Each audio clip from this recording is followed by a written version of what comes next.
Hello दोस्तों, welcome back in Ravi ji के express. दोस्तों, आज हम इस वीडियो में देखेंगे घटना चक्र का एक बहुत ही अच्छा टॉपिक जो कि विविध से रहेगा, यानी जीएस का जो विविध रहता है हम देखेंगे। इसमें जो आधुनिक भारत आता है तो आधुनिक भारत का जितना विविध बनेगा सब देखेंगे हम। कला एवं संस्कृति, पत्र पत्रिकाएँ, जितना भी सारा रहेगा घटना चक्र में रिपीट हुआ है एग्ज़ाम में बहुत बार ये सब क्वेश्चन। तो आइए हम देर न करते हुए फटाफट क्वेश्चन को देख लें। और दोस्तों, आपसे बता दें कि यदि आप हमारे चैनल पर नए हो तो पहले चैनल को सब्सक्राइब कीजिए और बेल आइकन प्रेस कीजिए, ताकि जब भी हम वीडियो अपलोड करें तो आपको सबसे पहले नोटिफिकेशन मिले। और दोस्तों, साथ ही यदि वीडियो अच्छा लगे तो लाइक और शेयर करना ना भूलिएगा। ठीक है, ज़रूर से ज़रूर लाइक और शेयर कीजिए। तो चलिए हम वीडियो स्टार्ट करते हैं। हाँ, तो दोस्तों आप देख सकते हैं स्क्रीन पे आधुनिक इतिहास का विविध यानी मिसलेनियस है ये चैप्टर। चलिए हम फटाफट स्टार्ट करते हैं। तो देखिए फर्स्ट में दिया है सही कथन है, तो इसमें से सही कथन हमको देखना है। रेगुलेटिंग एक्ट 1773 द्वारा कलकत्ता में उच्चतम न्यायालय यानी सुप्रीम कोर्ट स्थापित किया गया था। भारतीय दंड संहिता वर्ष 1860 में लागू हुई। तो क्या ये सही है? तो बिल्कुल सही है। तो जो रेगुलेटिंग एक्ट 1773 में आया था उसी के द्वारा कलकत्ता में एक उच्चतम न्यायालय का स्थापना किया गया था। और ये 1773 में किया नहीं गया था, 1773 के रेगुलेटिंग एक्ट के द्वारा किया गया था, लेकिन इसका स्थापना 1774 में हुआ था। ये भी जान लीजिए, जो कि इसमें नहीं दिया है। एग्जाम में अक्सर पूछ लिया करता है कि कब उसका स्थापना हुआ था। तो स्थापना हुआ था 1774 में, लेकिन किस एक्ट के तहत? तो 1773 के रेगुलेटिंग एक्ट के तहत हुआ था। और भारतीय दंड संहिता भी वर्ष 1860 में लागू हुई थी, ये भी ध्यान रखिएगा। चलिए नेक्स्ट देख लेते हैं। 19वीं शताब्दी में देश जिसका भारत की ओर विस्तार का डर एंग्लो अफगान संबंधों का आधार था। यानी वो कौन सा देश था जो 19वीं शताब्दी में भारत की ओर विस्तार का डर एंग्लो अफगान संबंधों का आधार था? तो वो रूस था। ठीक है, नेक्स्ट है मिलान करने वाला। तो ये भी देख लीजिए। ये कह रहा है सूची 1 को सूची 2 से मिलान करना है। तो देखिए 1775 में प्रथम आंग्ल मराठा युद्ध हुआ था। प्रथम आंग्ल मराठा युद्ध कब हुआ था? 1775 में। ठीक है, 1780 में द्वितीय आंग्ल मैसूर युद्ध हुआ था। ठीक है, 1780 में द्वितीय आंग्ल मैसूर हुआ था और प्रथम आंग्ल मराठा 1775 में। 1824 में बात कर लें तो प्रथम आंग्ल बर्मा युद्ध जो हुआ था, बर्मा का ही नाम म्यांमार है। ठीक है, तो ये 1824 में हुआ था, प्रथम आंग्ल बर्मा युद्ध 1824 में। और 1838 में यानी 4 साल बाद प्रथम आंग्ल अफगान युद्ध हुआ था। ठीक है, प्रथम आंग्ल अफगान कब हुआ था? 1838 में। प्रथम आंग्ल बर्मा कब हुआ था? 1824 में। और प्रथम आंग्ल मराठा कब हुआ था? 1775 में। और द्वितीय आंग्ल मैसूर कहेगा तो 1780 में। चलिए नेक्स्ट देख लेते हैं। सही सुमेलित है यहाँ भी। तो देखिए पुनः जजिया लगाया, तो पुनः जजिया कौन लगाया? फर्रुखसियर ने। ठीक है, पुनः जजिया कर कौन लगाया? तो फर्रुखसियर ने। ठीक है, और जजिया कर को बंद कौन किया था? तो अकबर बंद किया था। ठीक है, 1564 में। देखिए नेक्स्ट है मुसलीपट्टनम पर अधिकार किसने किया? फोर्ड ने किया। ठीक है, मुसलीपट्टनम पर अधिकार कौन किया था? फोर्ड किया था। सती प्रथा विशेष अधिनियम किससे संबंधित है? तो लॉर्ड विलियम बेंटिक से। किससे? लॉर्ड विलियम बेंटिक से। ठीक है, 1829 में ये सती प्रथा का उन्मूलन किए थे लॉर्ड विलियम बेंटिक। दासता का अंत यानी दास प्रथा का अंत किसके समय में हुआ था? दास का अंत लॉर्ड एलन बेरो के समय। कब? 1843 में। ठीक है, चलिए नेक्स्ट देख लेते हैं। और ये भी ध्यान रखिएगा कि दास का अंत लॉर्ड एलन बेरो के समय में हुआ था 1843 में। उसी समय से 1843 से ही रविवार की छुट्टी भी मनाया जाने लगा। सबसे पहले रविवार की छुट्टी कब से मिला? तो जिस समय लॉर्ड एलन बेरो था उसी समय से 1843 से पहली बार रविवार की छुट्टी भी प्रदान की गई। चलिए नेक्स्ट देख लेते हैं। भारत के संदर्भ में शासन में पितृसत्तात्मक दृष्टिकोण प्रायः संबंधित माना जाता है। तो थॉमस मुनरो के अनुसार भारत के संदर्भ में शासन में पितृसत्तात्मक दृष्टिकोण प्रायः संबंधित माना जाता है। किसके अनुसार? तो थॉमस मुनरो के अनुसार। ठीक है, नेक्स्ट है भारत में 19वीं शताब्दी में पड़े अकाल को प्रकोप का समुद्र यानी सी ऑफ कैलेमिटी कहा गया। किसको? तो उड़ीसा का जो अकाल आया था 19वीं शताब्दी में यानी 1866 से 67 में आया था उड़ीसा में अकाल, उसको क्या कहा गया?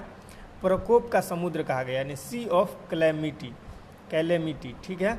नेक्स्ट है भारतीय दुर्भिक्ष संहिता 1883 का निर्माण किया था। कौन किया था? तो स्ट्रैची आयोग ने। स्ट्रैची कमीशन था वही भारतीय दुर्भिक्ष संहिता का यानी दुर्भिक्ष आयोग जो है उसका निर्माण किया था 1883 में स्ट्रैची आयोग ने। नेक्स्ट देख लेते हैं, मैचिंग वाला है, मिलान करने वाला, तो ये भी देख लीजिए। हाँ तो दोस्तों सही सुमेलित है। 1767 से 69 में प्रथम आंग्ल मैसूर युद्ध हुआ था। प्रथम आंग्ल मैसूर युद्ध कब हुआ था? 1767 से 1769 में। तृतीय आंग्ल मैसूर कब हुआ था? तो तृतीय मैसूर युद्ध 1790 से 92 में हुआ था। कब हुआ था? 1790 से 92 में। प्रथम आंग्ल बर्मा युद्ध 1824 से 26 में। प्रथम आंग्ल बर्मा युद्ध 1824 से 26 में। ठीक है। अब प्रथम आंग्ल सिख युद्ध कब हुआ था? आंग्ल सिख युद्ध 1845 से 46 में। 1845 से 46 में प्रथम आंग्ल सिख युद्ध हुआ था। नेक्स्ट है सही कालानुक्रम है, तो dramatic performance, vernacular press act, फिर आता है बंगाल टेनेंसी एक्ट, उसके बाद आता है north western provision and Awadh act. ठीक है। यानी सबसे पहले कौन कौन आया? तो सबसे पहले ड्रामेटिक परफॉर्मेंस आया, उसके बाद वर्नाकुलर प्रेस एक्ट आया। ठीक है। उसके बाद बंगाल टेनेंसी एक्ट आया, उसके बाद north western provision and Awadh act आया। चलिए नेक्स्ट देख लेते हैं, सही सुमेलन है, इसको भी मैच करना है। तो यहाँ पे देख लीजिए बाल विवाह, तो बाल विवाह संबंधित है एमजी रनाडे से। ठीक है। ठगी प्रथा का अंत कर्नल स्लाइमन ने किया। विधवा पुनर्विवाह ईश्वर चंद्र विद्यासागर ने शुरू किया। पिंडारियों का दमन किसने किया? तो लॉर्ड हेस्टिंग ने, यानी लॉर्ड हेस्टिंग के समय पिंडारियों का दमन हुआ। ईश्वर चंद्र विद्यासागर विधवा पुनर्विवाह से संबंधित है और कर्नल स्लाइमन ठगी प्रथा के अंत किया और बाल विवाह को एमजी रनाडे ने। चलिए नेक्स्ट देख लेते हैं, सही कथन है। तो सही कथन क्या क्या है ये देख लीजिए। कुंवर सिंह ने अंग्रेजों के विरुद्ध बिहार में संघर्ष का नेतृत्व किया। यानी जब 1857 का विद्रोह स्टार्ट हुआ उस समय बिहार से कौन कमान संभाल रहे थे? तो कुंवर सिंह, जो जगदीशपुर के रहने वाले हैं। ठीक है। कुंवर सिंह ने अंग्रेज के विरुद्ध बिहार में संघर्ष का नेतृत्व किया, जबकि 1857 के प्रथम चेतना संग्राम में खान बहादुर खान ने रुहेलखंड में नेतृत्व किया। यानी नेता का कमान, जो सैन्य नेतृत्व का नेता का कमान एक आदमी संभालता है, तो वो रुहेलखंड में कौन संभाले? खान बहादुर खान ने। ठीक है। मुस्लिम लीग ने 22 दिसंबर 1939 को, ठीक है, मुक्ति दिवस मनाया था। इस दिन क्या मनाया था? मुस्लिम लीग ने 22 दिसंबर 1939 को मुक्ति दिवस मनाया था। ठीक है। चलिए नेक्स्ट देख लेते हैं, 22 दिसंबर 1939 को, ठीक है, मुस्लिम लीग ने क्या किया? इस दिन मुक्ति दिवस मनाया। ठीक है। मुक्ति दिवस मनाया था। तात्या टोपे ने नाना साहब की सहायता हेतु कानपुर में फौजों का नेतृत्व संभाला। यानी जो तात्या टोपे थे ये क्या कर रहे थे? नेतृत्व कर रहे थे। सैन्य नेतृत्व कौन कर रहा था?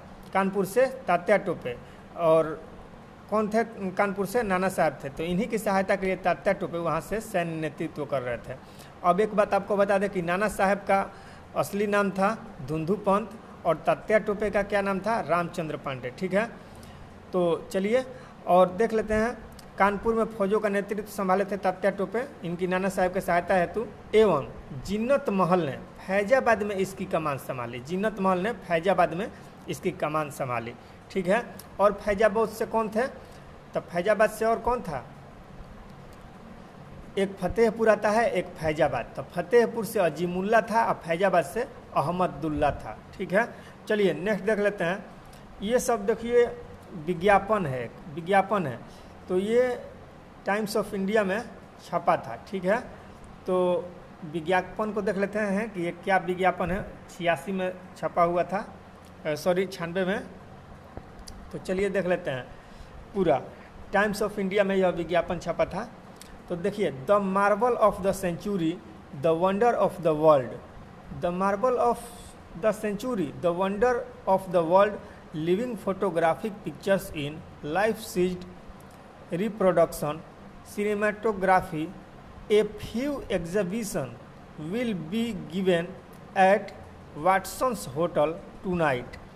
उपयुक्त विज्ञापन टाइम्स ऑफ इंडिया में छपा था, यानी टाइम्स ऑफ इंडिया उस समय चल रहा था, तो उसमें ये विज्ञापन छपा था। कब छपा था? तो 7 जुलाई 1896 को, ठीक है, 1896 में, ठीक है। IC 1896 में कलकत्ता अधिवेशन में सर्वप्रथम क्या किया गया था? वंदे मातरम गाया गया था, ठीक है। चलिए नेक्स्ट देख लेते हैं,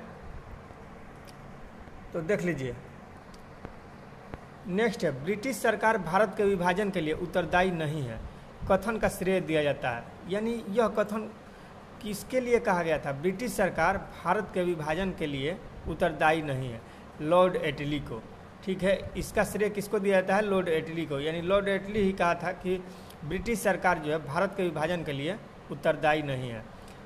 नेक्स्ट है, राजनैतिक स्वतंत्रता राष्ट्र का जीवन श्वास है, किसने कहा था? तो अरविंद घोष ने। अरविंदो घोष ने क्या कहा था? राजनीतिक जो स्वतंत्रता है राष्ट्र का जीवन का श्वास है, ठीक है। राष्ट्र के जीवन का सांस क्या है? श्वास राजनीतिक स्वतंत्रता है, यह कहा था अरविंदो घोष ने, ठीक है। नेक्स्ट है, न्यू लैंप्स फॉर ओल्ड लेख श्रृंखला 1893 से 94 में सर्वहरा वर्ग के साथ संपर्क से बाहर होने के लिए कांग्रेस की आलोचना की गई थी। लेखों के लेखक थे, तो इसके लेखक भी कौन थे? तो अरविंदो घोष ही थे। कौन थे? अरविंदो घोष ही, ठीक है। नेक्स्ट है, दो नेताओं ने भारत में दौरा कर सामाजिक उत्थान का कार्य किया। तो कौन कौन भारत में दौरा करके सामाजिक उत्थान का कार्य किए थे? तो गांधी जी और तिलक जी, ठीक है। गांधी और तिलक ने दो ऐसे नेता थे ये कि भारत में दौरा करके सामाजिक उत्थान का कार्य किया था। पहले अध्यक्ष ने औपचारिक विग त्याग कर गांधी टोपी पहनकर सदन की अध्यक्षता की। वो कौन पहले अध्यक्ष थे जिन्होंने औपचारिक विग को त्याग दिया और गांधी टोपी पहनकर सदन में अध्यक्षता किया था? तो जीवी मावलंकर थे। कौन थे? जीवी मावलंकर। इनका पूरा नाम है गणेश वासुदेव मावलंकर, ठीक है। यही प्रथम लोकसभा अध्यक्ष बने, ठीक है। चलिए नेक्स्ट देख लेते हैं। तो नेक्स्ट है आपके सामने क्वेश्चन, भारतीय संविधान निर्माता डॉक्टर भीमराव अंबेडकर की मृत्यु हुई थी। कब हुई थी भीमराव अंबेडकर की मृत्यु? 6 दिसंबर 1956 को। कब हुआ था भीमराव अंबेडकर की मृत्यु? 6 दिसंबर 1956 को। नेक्स्ट है, 2016 में डॉक्टर भीमराव अंबेडकर की पुण्यतिथि थी। तो 2016 में कौन थी? 61वीं थी। तो कमेंट में बताइएगा कि अभी फिलहाल 2023 में इनकी कौन सी पुण्यतिथि मनाई जाएगी? 6 दिसंबर को, ठीक है। 2023 में इनकी कौन सी पुण्यतिथि मनाई जाएगी? कमेंट में बताइएगा। चलिए नेक्स्ट देख लेते हैं, प्रसिद्ध भारतीय गुरुदेव के नाम से जाने जाते हैं। यानी कौन से ऐसे प्रसिद्ध भारतीय आदमी हैं जो गुरुदेव के नाम से जाने जाते हैं? तो रविंद्रनाथ टैगोर हैं जिन्हें गुरुदेव कहा जाता था, ठीक है, कहा जाता भी है, ठीक है। ये मरे नहीं हैं, अमर हो गए हैं, तो ये नहीं कह सकते हैं कहा जाता था, अभी भी इनको गुरुदेव के नाम से जाना जाता है। चलिए, रविंद्रनाथ टैगोर की मृत्यु हुई थी। रविंद्रनाथ टैगोर की मृत्यु कब हुई थी? 1941 में, ठीक है। इनकी मृत्यु कब हुई थी? 1941 में, ठीक है। और सर्वप्रथम भारतीय यही हैं जिनको नोबेल पुरस्कार मिला था साहित्य के क्षेत्र में, ये भी ध्यान रखिएगा। और कब मिला था इनको नोबेल पुरस्कार, ये भी कमेंट में बताइएगा, ठीक है। चलिए नेक्स्ट देख लेते हैं। रविंद्रनाथ टैगोर को महान प्रहरी कहा गया। इन्हें गुरुदेव, महान प्रहरी इत्यादि नाम दिया गया। तो महान प्रहरी किसने कहा इनको? तो महात्मा गांधी थे जो रविंद्रनाथ टैगोर को महान प्रहरी कहे थे। रविंद्रनाथ टैगोर के विषय में सत्य है, क्या क्या सत्य है? तो आइए देख लेते हैं। तो देखिए, उन्होंने प्राचीन भारत और उसकी संस्कृति का गौरवगान किया। तो ये बिल्कुल सत्य है। इन्होंने क्या किया? प्राचीन भारत और उसकी संस्कृति का गौरवगान किया, ठीक है। उन्होंने शिवाजी और गुरु गोविंद सिंह को राष्ट्र निर्माता के रूप में देखा, ठीक है। नेक्स्ट है, उनके अनेक गीतों में मराठों के बहादुरी का खंडन है, ठीक है। ये भी बिल्कुल सत्य है। चलिए नेक्स्ट देख लेते हैं। जय जवान जय किसान का नारा किसने दिया? लाल बहादुर शास्त्री ने। और जय विज्ञान, जय जवान जय किसान जय विज्ञान और जय अनुसंधान का नारा किसने दिया? तो यह हमारे अभी जो प्रधानमंत्री हैं नरेंद्र मोदी, ये दिए हैं, ठीक है। और जय जवान जय किसान का नारा लाल बहादुर शास्त्री ने, ये भी ध्यान रखिएगा। चलिए नेक्स्ट देख लेते हैं। आज़ादी हमारी पहुंच के अंतर्गत है, हमें इसे कस कर पकड़ना चाहिए। किसने कहा था? तो ये महात्मा गांधी कहे थे कि आज़ादी हमारी पहुंच के अंतर्गत है, हमें इसे कस कर पकड़ना चाहिए। नेक्स्ट है, भारत की मुक्ति महात्मा गांधी के नेतृत्व में नहीं होगी, यह लिखा था किसने? यानी किसने ये लाइन लिखा था कि भारत की जो मुक्ति है महात्मा गांधी के नेतृत्व से होने वाली नहीं है, क्योंकि ये नरम स्वभाव के थे, इसीलिए सुभाष चंद्र बोस जो थे उन्होंने लिखा था कि भारत की मुक्ति महात्मा गांधी के नेतृत्व में नहीं होगी जब तक ये नेतृत्व संभालेंगे। चलिए तो नेक्स्ट देख लेते हैं। नेक्स्ट है आपके सामने क्वेश्चन, प्रत्येक वस्तु प्रतीक्षा कर सकती है परंतु कृषि नहीं, कथन का श्रेय दिया जाता है। यानी किसने कहा था कि प्रत्येक वस्तु प्रतीक्षा कर सकती है परंतु कृषि नहीं कर सकती, कृषि नहीं कर सकती। किसने कहा था? जवाहरलाल नेहरू ने। ठीक है। बम्बई में पहली भारतीय कपड़ा मिल की स्थापना हुई, कब हुआ? तो 1854 में। बम्बई में पहली भारतीय कपड़ा मिल की स्थापना कब हुआ? 1854 में। नेक्स्ट है, राजा जनता के लिए बने हैं, जनता राजा के लिए नहीं बनी है। राष्ट्रीय आंदोलन के दौरान यह वक्तव्य दिया था। किसने कहा था कि राजा जनता के लिए बनी है, जनता राजा के लिए नहीं बनी है? ठीक है। तो ये दादा भाई नौरोजी ने कहा था, जिन्होंने on British rule in India नामक पुस्तक लिखा था।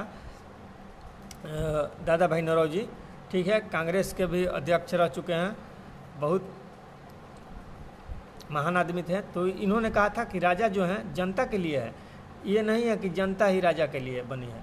चलिए, तो दादा भाई नौरोजी ने कहा था। नेक्स्ट है, भारत में बॉय स्काउट यानी बालचर और सिविल गाइड आंदोलन का जन्मदाता कौन थे? तो बेडेन पावेल थे। बहुत वीवीआई क्वेश्चन है। भारत में स्काउट एंड गाइड का जन्मदाता किसे माना जाता है? तो बेडेन पावेल को। ठीक है। नेक्स्ट है, भारत के स्वतंत्रता से संबंधित कथन सही है। तो भारत के स्वतंत्रता से संबंधित कथन जो सही है उसको देख लेते हैं एक नज़र। तो चलिए, रोलेट एक्ट से सार्वजनिक रोष की एक लहर उमड़ी। ठीक है। रोलेट एक्ट जो 1919 में हुआ था, उससे क्या हुआ? सार्वजनिक रोष की एक लहर उमड़ी, जिसके फलस्वरूप जलियांवाला बाग जनसंहार हुआ। सही है। नेक्स्ट, सुभाष चंद्र बोस ने फॉरवर्ड ब्लॉक गठित किया। ठीक है। कब गठित किया? 39 में। ठीक है। अब देखिए, Bhagat Singh Hindustan Republican Socialist Association के संस्थापकों में से एक थे। तो ये भी बिल्कुल सही है। ठीक है। यानी HRSA जिसको कहा जाता है। ठीक है। 1924 में स्थापना हुआ था। ठीक है। और ये फॉरवर्ड ब्लॉक का 1939 में स्थापना हुआ था, यह भी ध्यान रखिएगा। देखिए, नेक्स्ट क्वेश्चन है, मैं एक समाजवादी और गणतंत्रवादी हूँ और मुझे राजाओं और राजकुमारों में विश्वास नहीं है, यह वक्तव्य संबंधित है। किसने कहा था कि मैं एक समाजवादी और गणतंत्रवादी हूँ और मुझे राजाओं और राजकुमारों में विश्वास ही नहीं है? तो ये भी जवाहरलाल नेहरू ही कहते हैं। चलिए नेक्स्ट देख लेते हैं। नेक्स्ट है, भारत में साम्यवाद का उच्चतम पुजारी कहा गया है जवाहरलाल नेहरू को। भारत में साम्यवाद का उच्चतम पुजारी किसे कहा गया है? जवाहरलाल नेहरू को। जवाहरलाल नेहरू का जीवनीकार फ्रैंक मोरिस है। नेक्स्ट है, राजनीतिक विरोध प्रदर्शन के बॉयकॉट, घेराव, बंद तथा हड़ताल 4 रूप में से उस व्यक्ति के नाम पर आधारित है जिसने सर्वप्रथम इसका उपयोग राजनीतिक हथियार के रूप में किया। तो बॉयकॉट ने। ठीक है। यानी ये सब एक तरह का ऑप्शन हो गया कि राजनीतिक विरोध प्रदर्शन के बॉयकॉट, घेराव, बंद तथा हड़ताल 4 रूपों में से उस व्यक्ति के नाम पर आधारित है जिसने सर्वप्रथम इसका उपयोग राजनीतिक हथियार के रूप में किया। तो कौन है? तो बॉयकॉट। नेक्स्ट है, सही कथन इसमें से देखना है कि क्या क्या है, तो देख लीजिए।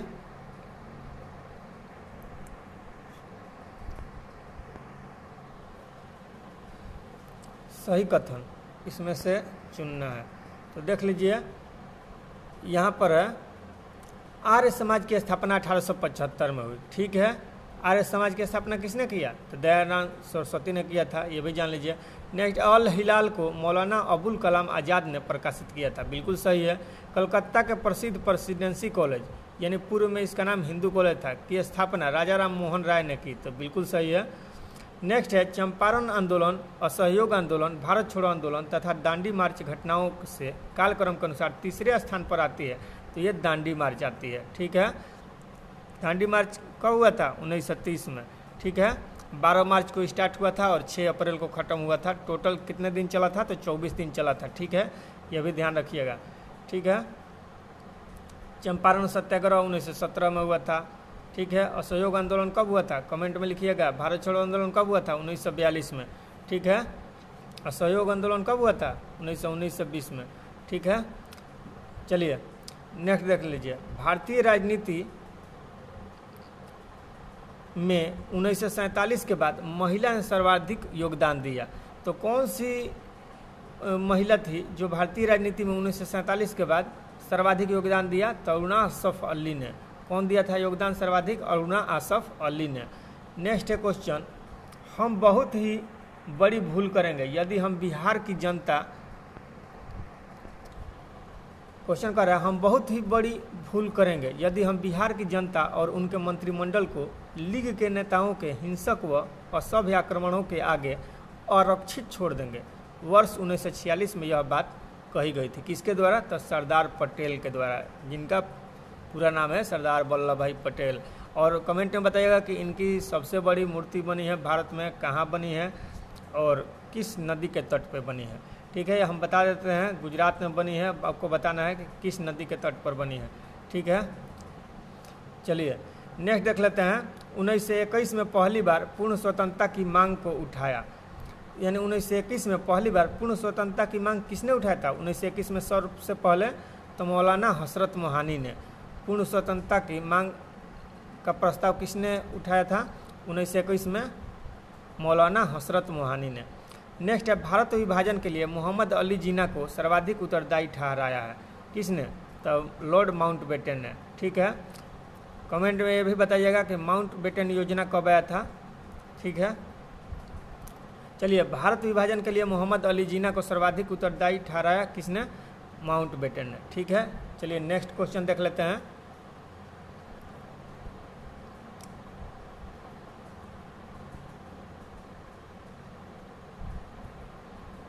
नेक्स्ट क्वेश्चन है 31 दिसंबर 1928 को दिल्ली में हुए सर्वदलीय मुस्लिम सम्मेलन की अध्यक्षता की थी।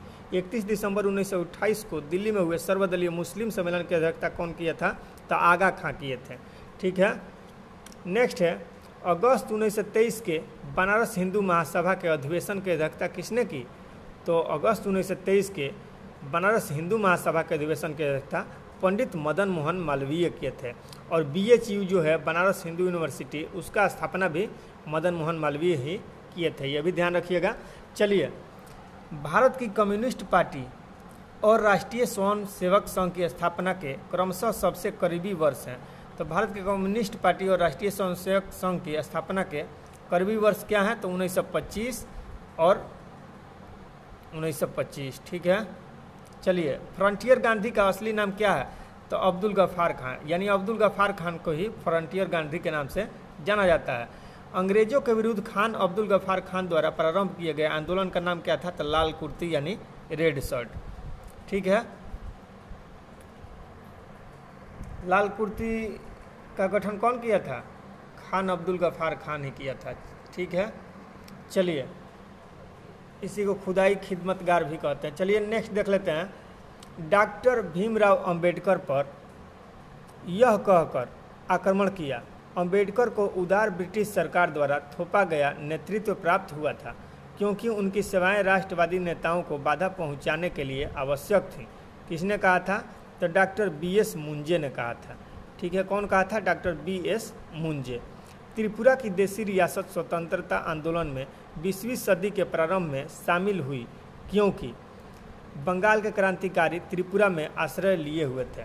यानी त्रिपुरा की देशी रियासत स्वतंत्रता आंदोलन में 20वीं सदी के प्रारंभ में शामिल हुई। क्यों? क्योंकि बंगाल के क्रांतिकारी त्रिपुरा में आश्रय लिए हुए थे। ठीक है, नेक्स्ट है, राजेंद्र प्रसाद रहने वाले थे कहाँ के? तो बिहार के थे। ठीक है, महान कवि रविन्द्रनाथ टैगोर एक महान चित्रकार के रूप में उभरे जब उनकी आय थी लगभग कितने वर्ष? उनकी आय थी। तो यहाँ पर क्वेश्चन कर रहा है, महान कवि रविन्द्रनाथ टैगोर एक महान चित्रकार के रूप में उभरे जब उनकी आयु थी लगभग 17 वर्ष। कितनी? 17 वर्ष। ठीक है। नेक्स्ट है, जगत नारायण लाल को जेल में भेजा गया। जगत नारायण को जेल में भेजा गया, कहाँ के जेल में? तो हजारीबाग जेल में। जगत नारायण लाल को हजारीबाग जेल में भेजा गया। नेक्स्ट है, कस्तूरबा एवं महादेव देसाई की समाधि स्थित है। कस्तूरबा एवं महादेव देसाई की समाधि कहाँ स्थित है? तो कस्तूरबा का समाधि स्थल है आगा खां पैलेस, और महादेव देसाई का समाधि है पूना में। महादेव देसाई का समाधि कहाँ है? पूना में। ठीक है। कमेंट में बताइएगा गांधी जी का समाधि स्थल का क्या नाम है। ठीक है। चलिए देख लेते हैं नेक्स्ट क्वेश्चन। कांग्रेस के आधिकारिक इतिहास के रचयिता कौन थे? तो पट्टाभी सीतारमैया। ठीक है। जेवीपी का फुल फॉर्म बताइएगा। ठीक है। जेवीपी का फुल फॉर्म क्या होता है? ठीक है। कांग्रेस के आधिकारिक इतिहास के रचयिता थे पट्टाभी सीतारमैया। जेवीपी समिति आई थी, उसमें जे और भी का नाम बताइएगा। पी से होता है पट्टाभी सीतारमैया, ये भी हम बता दिए। जे और भी का मतलब बताइएगा क्या होता है। चलिए नेक्स्ट देख लेते हैं। भारत में उपनिवेश काल में व्हिटली आयोग का उद्देश्य था। व्हिटली आयोग किस लिए आया था? श्रम विभाजन, श्रम से संबंधित है। ठीक है। यानी श्रमिकों की मौजूदा परिस्थितियों पर प्रतिवेदन कर सिफारिश प्रस्तुत करना। ठीक है। श्रम से संबंधित है व्हिटली आयोग। ठीक है। श्रम से संबंधित है, ध्यान रखिए। Katherine Mayo, Aldous Huxley, Charles Andrews और विलियम डिग्बी के बीच आम रिश्ता था। क्या रिश्ता था? उन्होंने ब्रिटिश शासन के दौरान भारत की हालत पर टिप्पणियां लिखी थी। कौन कौन? कैथरीन मेयो लिखा था। ठीक है। एल्डस हेक्सले लिखा था, चार्ल्स एंड्रूज लिखले था, और विलियम डिग्बी भी लिखा था। ठीक है। भारत की हालत पर टिप्पणी ये सब लिखे थे। बंगाल दुर्भिक्ष का वर्ष जिसमें लाखों लोग दिवंगत हुए थे, किस समय हुआ था? तो 1943 में। बंगाल दुर्भिक्ष कब हुआ था? 1943 में। चलिए नेक्स्ट क्वेश्चन देख लेते हैं। नेक्स्ट क्वेश्चन है, विश्व में शांति और आपसी सहयोग स्थापित करने के लिए नेहरू जी ने सिद्धांत प्रस्तुत किया। कौन सा सिद्धांत प्रस्तुत किया? गुट निरपेक्षता, यानी जिसको नॉन अलाइनमेंट कहते हैं। तो गुट निरपेक्ष आंदोलन थे, उसके कौन कौन सदस्य थे? तो मालूम होगा आपको, नेहरू, नसीर, टीटो। तो नेहरू वही हैं, जवाहरलाल नेहरू। ठीक है। और नसीर और टीटो 3 ठो थे उसमें। ठीक है। तो चलिए 15 अगस्त 1947 के बाद भारत का भाग पुर्तगाल के अधीन बना रहा। कौन सा भाग बना रहा? गोवा, जो कि 1961 में आज़ाद हुआ। ठीक है। 1947 के तो भारत आज़ाद हो गया, लेकिन गोवा ऐसा राज्य था अभी भी वो पुर्तगालियों के अधीन था, यानी पुर्तगाली उस पर कब्जा जमाए हुए थे, जो कि 1961 में गोवा भी आज़ाद हुआ पुर्तगालियों के चंगुल से। चलिए नेक्स्ट है, भारत में 15 अगस्त 1947 के पश्चात भी औपनिवेशिक शक्ति के विरुद्ध स्वाधीनता संघर्ष जारी रखना पड़ा। ठीक है। पुर्तगीज। ठीक है। पुर्तगीज होगा इसका आंसर। चलिए नेक्स्ट देख लेते हैं।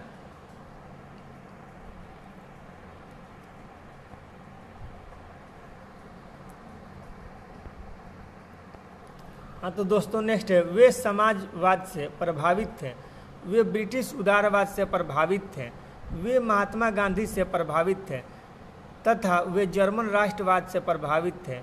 इनमें से जवाहरलाल नेहरू के लिए सत्य नहीं है। तो क्या सत्य नहीं है? कि जवाहरलाल नेहरू वे जर्मन राष्ट्रवाद से प्रभावित थे, ये बिल्कुल गलत बात है। बाकी सब वे समाजवाद से प्रभावित थे, ये भी सही है। वे ब्रिटिश उदारवाद से भी प्रभावित थे, ये भी सही है। वे महात्मा गांधी से प्रभावित थे जवाहरलाल नेहरू, ये भी सही है। लेकिन जो जवाहरलाल नेहरू है जर्मन राष्ट्रवाद से कदापि प्रभावित अफेक्टेड नहीं थे।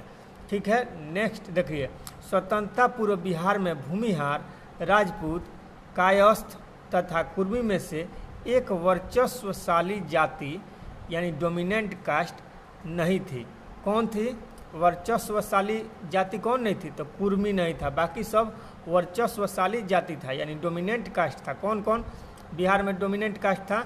भूमिहार था, राजपूत था और कायस्थ था। भूमिहार, राजपूत और कायस्थ बिहार में स्वतंत्रता से पहले ये सब डोमिनेंट कास्ट था, यानी वर्चस्वशाली जाति था, इन सब का वर्चस्व चलता था, लेकिन कुर्मी का वर्चस्व नहीं चलता था। चलिए नेक्स्ट देख लेते हैं, सही कथन है। तो सही कथन क्या है, तो आइए देखते हैं। भारतीय नौसेना का विद्रोह 1946 तब हुआ जब मुंबई और कराची से रॉयल इंडियन नेवी के भारतीय नौसैनिक सरकार के विरुद्ध उठ खड़े हुए। तो बिल्कुल सही है।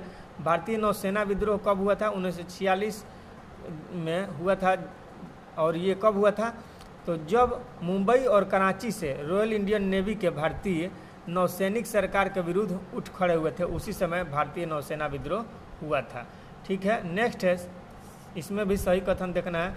तो देख लीजिए, ईश्वर चंद्र विद्यासागर ने महिलाओं की शिक्षा को प्रोत्साहित करने के लिए प्रमुख उद्देश्य से कलकत्ता में बेथुन स्कूल स्थापित किया। नेक्स्ट, बंकिम चंद्र चट्टोपाध्याय कलकत्ता विश्वविद्यालय के प्रथम स्नातक थे। तो कलकत्ता विश्वविद्यालय के प्रथम स्नातक कौन थे? बंकिम चंद्र चट्टोपाध्याय, ये भी बिल्कुल सही है। ठीक है, और ईश्वर चंद्र विद्यासागर जो थे, इन्होंने महिलाओं की शिक्षा को प्रोत्साहित करने के प्रमुख उद्देश्य से कलकत्ता में बेथुन स्कूल स्थापित किया था। बिल्कुल सही है। तो चलिए नेक्स्ट देख लेते हैं। ब्रिटिश हाउस ऑफ कॉमन्स का चुनाव जिस प्रथम भारतीय ने लड़ा था, तो वो कौन थे? तो WC बनर्जी। ठीक है, वही WC बनर्जी जिनको हम लोग दादा भाई बोल रहे हैं, व्योमेश चंद्र बनर्जी हम लोग बोलते हैं, जो कि क्या थे? जो कांग्रेस का प्रथम अधिवेशन हुआ था उसमें अध्यक्ष रह चुके थे व्योमेश चंद्र बनर्जी। और ये भी जान लीजिए, जब कांग्रेस का बात आ गया तो कांग्रेस का गठन कब हुआ था? तो 28 दिसंबर 1885 को हुआ था, जिसके पहले अध्यक्ष थे WC बनर्जी यानी व्योमेश चंद्र बनर्जी। और कांग्रेस का गठन कौन किया था? तो A.O. ह्यूम किया था। ठीक है, A.O. ह्यूम। और किसके समय में गठन किया गया था? उस समय लॉर्ड कौन था? ये भी जान लीजिए, बात आ गया है। तो लॉर्ड डफरिन के समय में कांग्रेस का गठन किया गया था। चलिए नेक्स्ट देख लेते हैं। ब्रिटिश संसद के सदस्य के रूप में चुने जाने वाले पहले भारतीय थे, तो ये कौन थे? तो ये थे दादा भाई नौरोजी, DDN जिसको बोलते हैं शॉर्ट में, DBN। चलिए नेक्स्ट देख लेते हैं। भारत में अप्रत्यक्ष निर्वाचन की प्रथा आरंभ की गई थी 1892 में, यानी अप्रत्यक्ष रूप से निर्वाचन होता था। इसका आरंभ कब किससे किया गया? भारत में 1892 में। ठीक है, देवबंद के उस विद्वान का नाम जिन्होंने स्वतंत्रता आंदोलन में महत्वपूर्ण भूमिका निभाई। तो देवबंद का वो विद्वान कौन थे जिन्होंने स्वतंत्रता आंदोलन में महत्वपूर्ण भूमिका निभाई थी? तो अबुल कलाम आज़ाद थे। नेक्स्ट है, डॉक्टर भीमराव अंबेडकर के संबंध में सही है। तो क्या क्या भीमराव अंबेडकर के बारे में सही है? तो आइए देखते हैं। उन्होंने सिद्धार्थ कॉलेज की स्थापना की। तो सिद्धार्थ कॉलेज की स्थापना कौन किया था? तो भीमराव अंबेडकर ने। 1920 में उन्होंने अपनी पत्रिका मूक नायक शुरू की। तो मूक नायक किनकी पत्रिका है? तो भीमराव अंबेडकर की। कब इन्होंने शुरू किया? 1920 में। 1922 में इन्होंने डिप्रेस्ड क्लास इंस्टीट्यूट की स्थापना की। डिप्रेस्ड क्लास इंस्टीट्यूट 1922 में स्थापना की है।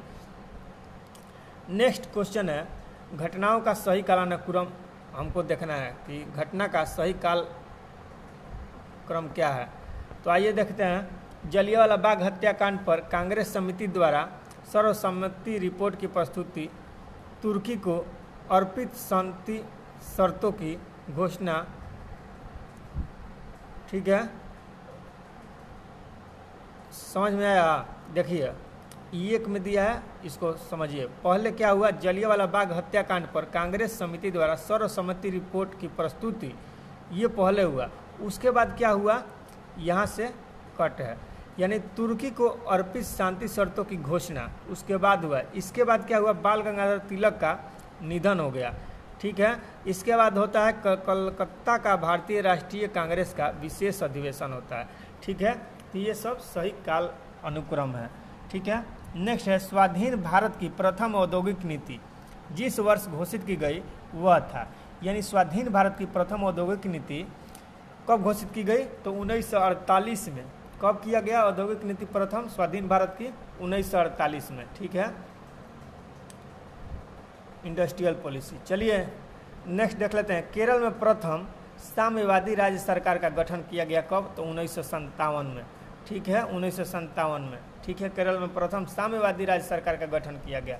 ठीक है, चलिए नेक्स्ट देख लेते हैं। सत्य, अहिंसा, अस्पृश्यता, सत्य, अहिंसा, अस्पृश्यता तथा भारी औद्योगिकरण में से किसके पक्षधर नेहरू थे किंतु गांधी नहीं थे? तो भारी औद्योगिकरण के यानी हेवी इंडस्ट्रियल के पक्ष में गांधी जी नहीं थे लेकिन नेहरू थे। बाकी सब में तो गांधी जी है थे, सत्य में भी थे गांधी जी, अहिंसा में भी थे, अस्पृश्यता में भी थे यानी छुआछूत में भी मतलब ही रहते थे कि छुआछूत नहीं करना है। लेकिन देखिए भारी औद्योगिकरण के पक्ष में ये नहीं थे। नेक्स्ट है भारतीय राष्ट्रीय कांग्रेस के अधिवेशन में महात्मा गांधी ने कहा था गांधी मर सकते हैं परंतु गांधीवाद नहीं, यानी गांधीवाद हमेशा बना रहेगा। तो 21 अधिवेशन में गांधी जी ने कहा था। तो कराची अधिवेशन जो कि 1931 में हुआ था, कराची का अधिवेशन, उसी में गांधी जी ने कहे थे कि गांधी मर सकता है लेकिन गांधीवाद नहीं। चलिए नेक्स्ट देख लेते हैं। नेक्स्ट है सही सुमेलित है गांधी के संबंध में, तो आइए देख लेते हैं इसको भी। तो गांधी जी को यरौदा जेल ले जाया गया। कब ले जाया गया? यरौदा जेल में गांधी जी कब गए? तो सविनय अवज्ञा आंदोलन के दौरान गांधी जी यरौदा जेल में गए। पूछ लेता है अक्सर एग्जाम में क्वेश्चन कि किस आंदोलन के समय गांधी जी को यरौदा जेल में ले गया गया? तो सविनय अवज्ञा आंदोलन के, ठीक है, समय। नेक्स्ट है गांधी जी ने आम मरण अनशन किया। किसके विरुद्ध? तो सांप्रदायिक अवार्ड के विरुद्ध। सांप्रदायिक अवार्ड जो था उसके विरुद्ध गांधी जी ने आमरण अनशन किया। कराची जाते समय काले झंडे दिखाए गए। दिल्ली समझौते का अनुमोदन किया, ठीक है, यानी दिल्ली समझौता का अनुमोदन करने के लिए कराची जाते समय काले झंडे दिखाए गए। उन्होंने कहा कि यह पराजय मेरी उनसे अधिक है। 1939 का कांग्रेस संकट पर, 1939 का जो कांग्रेस संकट हुआ था, कांग्रेस संकट यानी कौन सा संकट? इसी को त्रिपुरी संकट कहते हैं, ठीक है। 1939 में त्रिपुरी संकट हुआ था। तो उसी समय उन्होंने कहा था कि यह पराजय मेरी उनसे अधिक है, ठीक है। नेक्स्ट देख लीजिए, सही कालक्रम है, तो इसको भी देख लीजिए। पहले असहयोग आंदोलन हुआ, उसके बाद साइमन कमीशन हुआ, उसके बाद नेहरू रिपोर्ट प्रकाशित हुआ, उसके बाद भारत छोड़ो आंदोलन हुआ। असहयोग आंदोलन कब हुआ? 1919 से 20 में। साइमन कमीशन कब आया? साइमन कमीशन 1928 में। और नेहरू रिपोर्ट कब हुआ? नेहरू रिपोर्ट कमेंट में बताइएगा। अब भारत छोड़ो आंदोलन ये भी बताइएगा कमेंट में, या ये बता दें, ये हो जाएगा 1942 में, ठीक है। नेहरू रिपोर्ट कब प्रकाशित हुआ कमेंट में बताइएगा। चलिए नेक्स्ट देख लेते हैं। सही कालानुक्रम है साइमन कमीशन, ठीक है, दांडी यात्रा, गांधी इरविन समझौता, पूना समझौता, ठीक है। तो साइमन कमीशन अभी आप देखें 27 में आया था साइमन कमीशन, मतलब 28 में। यात्रा दांडी यात्रा 1930 में, गांधी इरविन 31 में, और पूना समझौता यानी पूना पैक्ट 1932 में गांधी जी के बीच हुआ था और अम्बेडकर जी के बीच, ठीक है। चलिए नेक्स्ट देख लें। घटनाओं का सही कालानुक्रम क्या है? जिन्ना द्वारा शिमला कॉन्फ्रेंस को विध्वंस करना, यानी जिन्ना शिमला कॉन्फ्रेंस जो हुआ था, शिमला सम्मेलन, उसको विध्वंस कर दिया था। कौन? जिन्ना। उसके बाद हुआ कैबिनेट मिशन 1946 में, ठीक है, कैबिनेट मिशन का पहुंचना। फिर है मुस्लिम लीग द्वारा सीधी कार्यवाही प्रारंभ करना, यानी सीधी कार्यवाही दिवस कब मनाएगा मुस्लिम लीग द्वारा? तो प्रत्यक्ष कार्यवाही दिवस तो 1946 में मनाया गया। ये भी डेट ध्यान रखिएगा, VVI है। चलिए नेक्स्ट देख लेते हैं। नेक्स्ट है सही क्रम। सूरत विभाजन हुआ, उसके बाद साइमन कमीशन हुआ, उसके बाद सविनय अवज्ञा आंदोलन, तब खुदाई खिदमतगार जो अब्दुल गफ्फार खान इसका स्थापना किया था, ठीक है। तो चलिए देख लेते हैं। नेक्स्ट सही सुमेलित है आज़ाद मुस्लिम कॉन्फ्रेंस अल्लाह बख्श से संबंधित है। फिर है खाकसार पार्टी अल्लामा मशरिकी से संबंधित है। खुदाई खिदमतगार अब्दुल गफ्फार खान से अभी हम बताए थे यहाँ पे। कृषक प्रजा पार्टी फजलुल हक से संबंधित है। फजलुल हक कृषक प्रजा पार्टी, खुदाई खिदमतगार अब्दुल गफ्फार खान, खाकसार पार्टी अल्लामा मशरिकी, आज़ाद मुस्लिम कॉन्फ्रेंस अल्लाह बख्श। नेक्स्ट है मैचिंग वाला ही है, सही सुमेलित है। बारदोली सत्याग्रह सरदार वल्लभ भाई पटेल, चंपारण सत्याग्रह गांधी जी से, कुका आंदोलन राम सिंह से, और लाल कुर्ती गफ्फार खान, वही खान अब्दुल गफ्फार खान जिसको खुदाई खिदमतगार भी कहते हैं, अभी बताए थे हम लाल कुर्ती को। चलिए नेक्स्ट देख लेते हैं। ये भी सुमेलित करना है। तो देख लीजिए, अवध किसान सभा। अवध किसान सभा की स्थापना जवाहरलाल नेहरू ने यूनाइटेड इंडियन पेट्रियाट एसोसिएशन के सर सैयद अहमद खान ने, ऑल इंडिया किसान सभा का आचार्य नरेंद्र देव ने, रेडिकल डेमोक्रेटिक पार्टी का एम.एन. रॉय ने। ठीक है, नेक्स्ट है खिलाफत आंदोलन को अली बंधु, होम रूल आंदोलन को बाल गंगाधर तिलक और साथ में एनी बेसेंट भी थे। सविनय अवज्ञा आंदोलन खान बंधु। ठीक है, और भारत छोड़ो आंदोलन भीमराव अंबेडकर। ठीक है, भारत छोड़ो आंदोलन यहाँ पे महात्मा गांधी होना चाहिए। ठीक है, भीमराव अंबेडकर है। चलिए नेक्स्ट देख लेते हैं।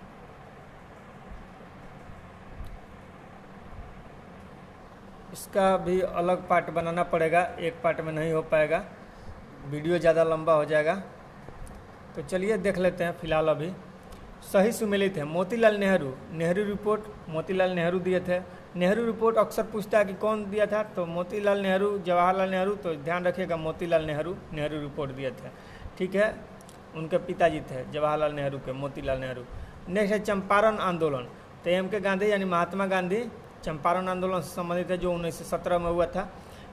ये कृषक आंदोलन था जहाँ पर नील की खेती होती थी और राजकुमार शुक्ल यहाँ बुलाए थे, इनको गांधी जी को आमंत्रित किए थे।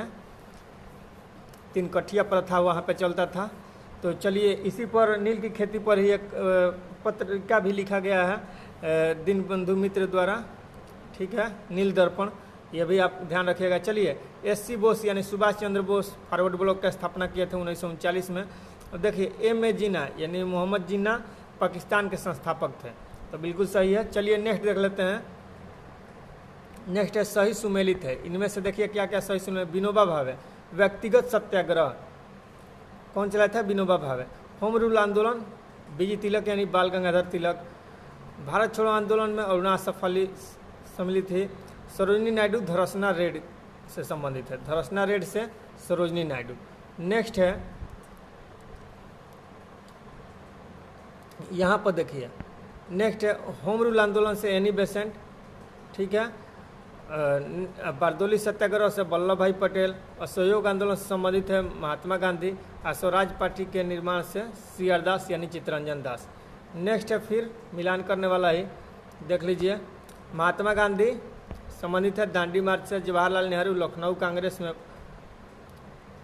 पूर्ण स्वराज की मांग किए थे जवाहरलाल नेहरू। ठीक है, खान अब्दुल गफ्फार खान लाल कुर्ती अभियान यानी खुदाई खुदमतगार से। वल्लभ भाई पटेल बारदोली सत्याग्रह से। ठीक है, चलिए नेक्स्ट देख लेते हैं सही क्रम क्या है। तो रेगुलेटिंग एक्ट पहले हुआ। ठीक है, उसके बाद बंगाल का विभाजन हुआ, उसके बाद मुस्लिम लीग की स्थापना हुआ, फिर सूरत की फूट पड़ी। ठीक है, सूरत की प्रथम फूट कब पड़ी थी और सूरत की दूसरी बार फूट कब पड़ी थी, दोनों कमेंट में बताइएगा। चलिए नेक्स्ट देख लेते हैं। राष्ट्रीय आंदोलन की घटनाओं का सही क्रम।